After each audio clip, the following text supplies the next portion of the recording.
علیکم دوستوں، انسائیڈ میں معظم فخر میں خوش آمدید۔ لندن سے شریف فیملی کے حق میں ایک اور گواہی آ گئی۔ سلمان شہباز کے بعد حسن نواز صاحب کی بھی بے گناہی کا نہ صرف ثبوت آ گیا بلکہ برطانوی عدالت نے معصوم قرار دے دیا، یعنی حکومت کی طرف سے وہ تمام بیانیاں جو نواز شریف صاحب کے خلاف اور نواز شریف صاحب کے اہل خانہ شہباز شریف صاحب اور ان کے اہل خانہ کے خلاف بنایا گیا تھا، اس کو بلڈ کیا گیا تھا، اس کی پرورش کی گئی تھی، اس کو نرش کیا گیا تھا، وہ تمام الزامات ایک ایک کر پاکستانی عدالتیں نہیں بلکہ برطانوی عدالتوں سے وہ ان کے اوپر کوئی ثبوت نہیں مل سکا اور کسی قسم کی کوئی کارروائی نہیں ہو سکی۔ 2 سال تک تحقیقات کے بعد برطانوی نیشنل کرائم ایجنسی الزامات کے ثبوت تو دور کی بات حسن نواز کے اوپر الزام تک عائد نہیں کر سکی۔ اور بڑی دلچسپ یہ ساری کہانی ہے جو میں آج آپ کے ساتھ نہایت تفصیل کے ساتھ پیش کروں گا کہ کس طریقے سے یہ بات سامنے آئی کہ سارے سینیریو کے اندر حسن نواز صاحب کی بے گناہی ثابت ہوگی، کیونکہ جو باتیں یہاں پر کی جا رہی ہیں وہ منی لانڈرنگ، کرپشن اور یہاں سے پیسہ باہر منتقل کیا گیا۔ باہر جو بچے موجود تھے، حسن نواز صاحب، حسین نواز صاحب، سلمان شہباز صاحب، انہوں نے وہاں پر کاروبار کیا اور کاروبار کر کے اربوں لاکھوں روپے کمائے، لیکن ثبوت کوئی نہیں۔ الزام ہی الزام، گوئبلز والا اصول ہے کہ جھوٹ اتنا بولو کہ لوگ سچ سمجھ جائیں۔ اب سوال یہ پیدا ہوتا ہے، جو صورتحال میں نے آپ کے سامنے رکھی، کہ حسن نواز کی بے گناہی کا ثبوت کیسے سامنے آیا؟ منی لانڈرنگ اور کرپشن کے جو الزامات ہماری اشرافیہ کی طرف سے عائد کیے جا رہے تھے، یہ ریت کی دیوار کی طرح ڈھہ کیوں گئے؟ شہزاد اکبر صاحب اور عمران خان صاحب جو ہر دوسرے دن اس بات سے صبح کا آغاز کرتے ہیں اور دن کا اختتام کرتے ہیں کہ شریف فیملی کرپٹ ہے، زرداری خاندان کرپٹ ہے، لوٹ گئے، کھا گئے، مار گئے، اور ان کا یہ سارے کا سارا جو نیریٹو ہے، یہ جو بیانیہ ہے، یہ اپنی موت آپ کس طرح مرا، یہ آپ کے ساتھ تفصیل کے ساتھ شیئر کروں گا۔ لیکن اس سے پہلے آپ کے ساتھ ایک اور خبر شیئر کروں گا، یہ بھی چونکہ پی ٹی آئی سے ہی ریلیٹڈ ہے لیکن ہے بہت دلچسپ، کیونکہ اسلام آباد کے اندر خود ایک ایسا نعرہ بلند ہوا عمران خان صاحب کے خلاف جو نہ صرف پورے ملک میں وائرل ہوا بلکہ اس نعرے کے نتیجے میں ایک ایسی دلچسپ سچویشن پیدا ہو گئی جس سے اب باہر نکلنا حکومت کے لیے بہت زیادہ مشکل کام ہے۔ معاملہ یہ تھا کہ اسلام آباد کے اندر ایک جلسہ منعقد ہوا اور اس جلسے اور پی ٹی آئی نے اس جلسے کو آرگنائز کیا، اور وفاقی وزیر منصوبہ بندی جناب اسد عمر صاحب نے اس جلسے سے خطاب کیا، اور اس کے ساتھ ساتھ پی ٹی آئی کی جو دیگر قیادت تھی جس میں علی نواز اعوان صاحب تھے، راجہ خرم شہزاد صاحب تھے، انہوں نے بھی اس جلسے سے نہ صرف خطاب کیا بلکہ جو اپنا روایتی انداز کے اندر زمین و آسمان کے کلابے ملانے تھے وہ انہوں نے ملائے، بڑے ڈھیر سے ملائے۔ اچھا، جب یہ جلسے کا اختتام ہوتا ہے تو ایک نعرہ بلند ہو جاتا ہے، اور وہ نعرہ اس صورت میں بلند ہوتا ہے کہ ایک نوجوان اچانک سٹیج پر نمودار ہوتا ہے، اور یہ ویڈیو اس وقت سوشل میڈیا پر بہت زیادہ وائرل ہے۔ اور بات سنیں، جو راجہ خرم شہزاد نے کہا ویسا ہی ہوگا، لیکن عمران خان وزیر اعظم نہیں ہوگا، کیونکہ نو حکمران اونلی عوام، اور عمران خان آج ہی استعفیٰ دے دے تو بہتر ہے۔ یہ بندہ آتا ہے، بچہ نوجوان آتا ہے سٹیج کے اوپر اور روسٹرم پہ آ جاتا ہے، مائک کو آن کرتا ہے اور کہتا ہے بھائی ابھی جانا نہیں کہیں۔ یہ ویڈیو آپ اپنی سکرین پہ دیکھ سکتے ہیں۔ ان کا بچہ آتا ہے اور آ کے کہتا ہے کہ بھائی جانا نہیں ہے آپ نے کہیں، ابھی آپ نے رکنا ہے اور میری بات سننی ہے۔ اور وہ جو لوگ مڑ رہے تھے جلسہ گاہ سے باہر نکلنے کے لیے وہ ایک دم چونک جاتے ہیں، رک جاتے ہیں کہ یار یہ بچہ کیا کہنے لگا ہے۔ تو وہ آتا ہے سٹیج پر اور آ کے کہتا ہے اور پیشگوئی کرتا ہے کہ جو کچھ جو خرم شہزاد صاحب ہیں، راجہ خرم شہزاد صاحب، انہوں نے اپنی تقریر کے اندر کہا وہ سب کچھ ہوگا، لیکن اس سے پہلے وہ ایک نعرہ لگا دیتا ہے، اور وہ نعرہ لگاتا ہے نو عمران اونلی عوام۔ اور یہ نعرہ جب لوگ سنتے ہیں وہ کہتے ہیں یار یہ کیا بات ہے، نو عمران اونلی عوام۔ اور وہ ساتھ ہی وہ یہ کہتا ہے کہ جو راجہ خرم شہزاد صاحب نے کہا وہ سب کچھ ہوگا، مکمل بھی ہوگا، لیکن اس وقت عمران خان نہیں ہوں گے۔ اور ساتھ اس نے یہ کہا کہ بہتر یہ ہے کہ عمران خان صاحب آج ہی استعفیٰ دے دیں، جتنی جلدی وہ استعفیٰ دے دیں گے اتنا ہی بہتر ہے، اور ہمارا ملک آگے بڑھ سکتا ہے۔ اور آگے بڑھنے کے لیے پھر نعرہ لگتا ہے کہ نو عمران اونلی عوام، جس پر جو سٹیج کے شرکا ان کے اندر جسے کہتے ہیں نا پاجر پہ زندگی کو ادھروں آندہ ہے ادھروں آندہ ہے، اور آ کے اسے کہتے ہیں بھائی یہ تو کیا بکواس کر رہا ہے۔ اس کا کوئی بندہ آ کے اس کا مائک بند کرتا ہے، کوئی اس کو پیچھے ہٹاتا ہے، پھر وہ کہتا ہے جناب میں نے اپنی بات کر لی ہے، اب میں جا رہا ہوں۔ اب یہ جو صورتحال آپ کے سامنے میں نے رکھی ہے کہ پی ٹی آئی کا جلسہ پی ٹی آئی کے لیڈران، پی ٹی آئی کے ورکرز اور ان سب کی موجودگی کے اندر یہ جو طریقہ کار ہے احتجاج کا، میری نظر میں یہ ایک شائستہ طریقہ کار ہے۔ شائستہ طریقہ کار اس وجہ سے کہ ہم نے ماضی میں دیکھا بہت سارے ہمارے جو پولیٹیکل لیڈرز ہیں ان کے اوپر کبھی سیاہی پھینکی گئی، خواجہ آصف صاحب پر سیاہی پھینکی گئی، نواز شریف صاحب پر جوتے اچھالے گئے، احسن اقبال صاحب کو گولی مار دی گئی، اور اس طریقے بے شمار ایسے واقعات ہیں جو ہماری پولیٹیکل تاریخ کے اندر ماضی کے جو 5 سال ہیں اس کے اندر یہ واقعات آپ کو نظر آئیں گے۔ لیکن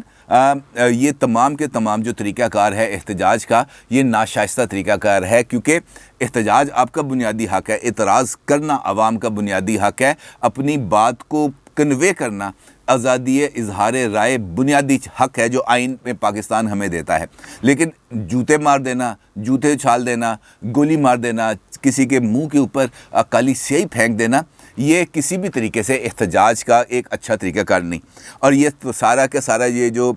طریقہ کار کو ابھارا گیا، اس کو پھیلایا گیا، یہ پی ٹی آئی کے پلیٹ فارم سے ہی پھیلایا گیا۔ مجھے یاد آیا کہ نواز شریف صاحب جب وزیر اعظم نہیں رہے تھے تو وہ ایک مرتبہ گڑی شاہ لاہور کے اندر آئے، جامعہ نعیمیہ کے اندر، اور وہاں پر انہوں نے جو سرفراز نعیمی صاحب مرحوم ہیں ان کے لیے انہوں نے اصالِ ثواب کرنا تھا، اور وہاں پر جب وہ تقریر کرنے کے لیے اٹھ رہے تھے تو ہال میں بیٹھے ہوئے کسی نوجوان نے ان کے اوپر ایک جوتا اچھال دیا تھا جو ان کے سر کے پاس سے گزرا تھا۔ یہ تو سردست یہ بات مجھے وہ اسی پرائے کے اندر میں آپ سے کر رہا ہوں۔ لیکن یہ جو طریقہ کار احتجاج کا پی ٹی آئی کے ہی پلیٹ فارم پر، پی ٹی آئی کے ہی لیڈرز کی موجودگی میں، پی ٹی آئی کے ہی سپورٹرز کی موجودگی میں اس نوجوان نے جو ایک احتجاج کا طریقہ اپنایا، یہ انفیکٹ ہم سب کے لیے ایک سبق ہے۔ سبق اس وجہ سے احتجاج بنیادی بات ہے، اور اس بچے نے اپنا جو احتجاج ہے، اپنا جو پروٹیسٹ ہے کسی بھی وجہ سے، وہ اس نے نہ صرف پیش کیا، آگاہ کیا اور لوگوں تک اپنا میسج کنوے کیا، لیکن نہایت شائستہ انداز سے، نہ کسی کو گالی بکی، نہ ہذیان بکا، نہ کسی کے کپڑے پھاڑے، نہ کہیں جوتے اچھالے، کوئی معاملہ نہیں۔ آیا سٹیج کے اوپر کھڑا ہوا جیسے بھی آیا ہوگا، مثلا کسی کو دھکا مار کے، کسی کو آگے کر کے، سیڑھیوں سے گزر کے، نظر بچا کے، چوری سے، لیکن وہ وہاں تک پہنچا اور آ کے اس نے اپنا پیغام پہنچا دیا۔ لیکن یہ سوچنے کا مقام ہے ہم سب کے لیے کہ ہمیں اپنے احتجاج کے لیے شائستہ طریقہ کار کو اڈاپٹ کرنا چاہیے، اور پی ٹی آئی کے لیے بھی ایک بہت بڑا میسج ہے۔ میسج اس وجہ سے ہے کہ وہ یہ سوچیں کہ لوگوں کے اندر اب کس طرح کی رائے ان کے حوالے سے ڈیولپ ہو رہی ہے، کیونکہ لوگ پی ٹی آئی کے پلیٹ فارم پہ کہہ رہے ہیں کہ نو عمران، اونلی عوام، اور عوام کی بات اس وقت پی ٹی آئی کے پلیٹ فارم سے نہیں ہو رہی۔ پی ٹی آئی کے پلیٹ فارم سے اگر ہو رہی ہے تو صرف اور صرف وہی بیانیہ، وہی نیریٹو، وہی الزامات، وہی کرپشن کی دہائی، وہی نعرے، وہی منی لانڈرنگ کے الزامات، اور اس کا نتیجہ جس طرح میں نے آپ سے گفتگو کے آغاز میں کہا کہ وہی آتا ہے۔ معاملہ اب آپ کے ساتھ میں شیئر کرتا ہوں جس سے میں نے آپ سے گفتگو کا آغاز کیا تھا۔ برطانیہ کی نیشنل کرائم ایجنسی ہے جس کا بنیادی کام ہے یہ جو فائنینشیل کرائمز ہیں، خاص طور پر منی لانڈرنگ، کرپٹ پریکٹسز، اور اس کے ذریعے انویسٹمنٹس کرنا، ہولڈنگز کرنا، پراپرٹیز خریدنا، انویسٹمنٹس کرنا، وہ تمام کے تمام یہ جو وائٹ کالر کرائمز ہیں اس کی کرتی ہے تحقیقات۔ آج سے کچھ عرصہ پہلے آپ کو یاد ہوگا کہ بحریہ ٹاؤن پاکستان کا جو ایک ریئل اسٹیٹ سیکٹر کی ایک بہت بڑا نام ہے، اس کے خلاف برطانیہ کے اندر تحقیقات شروع ہوئیں، کیونکہ برطانوی اداروں نے اس بات کو نوٹس کیا کہ برطانیہ کے اندر جو ملک ریاض صاحب اور ان کے صاحبزادے علی ریاض صاحب اور ان کی اہلیہ کے جو اکاؤنٹس ہیں ان کے اندر اچانک پیسوں کی آمدنی، اس میں آمد ہے وہ بڑھ گئی۔ اس سے آپ اندازہ لگائیں کہ 2017 میں لندن کے بینک میں ملک ریاض کے بیٹے علی ریاض ملک اور ان کی اہلیہ مبشرہ علی ملک کے پاس جو اکاؤنٹس کے اندر، جو ان کے بینک اکاؤنٹ کے اندر پیسے تھے، وہ 5,59,17,357 پاؤنڈز تھے۔ لیکن دسمبر تک اسی بینک کے اندر، یعنی صرف 1 سال کے عرصے کے اندر، اسی بینک کے اکاؤنٹ میں یہ رقم بڑھ کر 13,85,00,000 تک پہنچ جاتی ہے، جس کے نتیجے میں برطانیہ کے اندر جو ان کے ادارے ہیں ان کے خطرے کی گھنٹی بجنا شروع ہو جاتی ہے، اور پھر وہ اس کا تحقیقات کا آغاز کرتے ہیں، اور پھر یہ دیکھتے ہیں کہ جناب یہ پیسہ برطانوی اکاؤنٹس کے اندر اتنی تیزی سے کیسے آیا۔ جب وہ تحقیقات کا آغاز کرتے ہیں تو اس وقت پاکستان کا سپریم کورٹ بھی ملک ریاض صاحب کے خلاف تحقیقات کر رہا ہوتا ہے، اور ایک جے آئی ٹی بنتی ہے، اور اس سارے پروسیس کے اندر ملک ریاض صاحب کے اوپر اچھا خاصا جو رقم ہے وہ بطور جرمانہ عائد کر دی جاتی ہے، تقریباً 460